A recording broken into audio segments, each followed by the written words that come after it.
Hi friends, இப்போ பார்த்தீங்கன்னா golden fish நிறைய பேர் வளர்த்துடுவீங்க. உங்களுக்கு தெரியாது தீனி போடுறதுக்கு எப்படின்னு. சில பேர் வந்து ஜாஸ்தி தீனி ஒரு நாளைக்கு வந்து 2 வாட்டி 3 வாட்டி போட்டுருவாங்க. அதனால் மீன் வந்து இறந்து போயிடும்.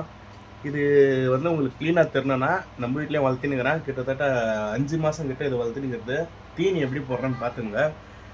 வேறு எந்த தீனியும் யூஸ் பண்ணாதீங்க. ஒரே ஒரு தீனி இது ஒன்று. அப்படியே இருங்க, நான் தீனி காட்டுறேன். இந்த ஃபுட்டு பார்த்துங்க, ஃபிஷ்ஷு இது. ஃபிஷ் கடையில் கேட்டாவே உங்களுக்கு வந்து கிடைக்கும் அந்தமாரி ஃபிஷ்ஷுக்குன்ட்டு. இது வந்து ப்ரைஸ் பார்த்தீங்கன்னா 70 ரூபா 80 ரூபா இது. கிட்டத்தட்ட ஒரு 2 மாதத்துக்கு கிட்ட வரும். ஒரு 5 ஃபிஷ்ஷு 6 ஃபிஷ் இருந்துச்சுன்னா, அப்படியே ஒரு 10 15 அந்தமாரிலாம் வளர்த்திங்கன்னா ஒவ்வொரு மாதத்துக்கு வரலாம்.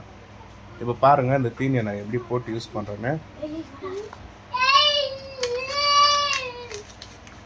இந்த கட்டை வரல இப்படி சிட்டிக்கு போடுறேன் இல்லையா, அந்தமாரி ஒரு சிட்டிக்கில் இந்தமாரி ஃபிஷ் இது இப்படி தீனி எடுத்துங்க.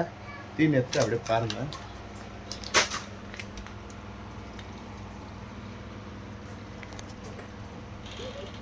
போட்டு விட்டுடணும்.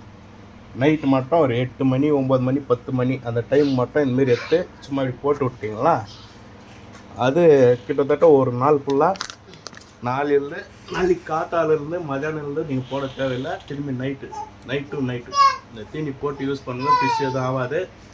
இது வந்து யூஸ்ஃபுல்லான இருக்கும். உங்களுக்கு வீடியோ பிடிச்சிருந்தா லைக் பண்ணுங்கள்.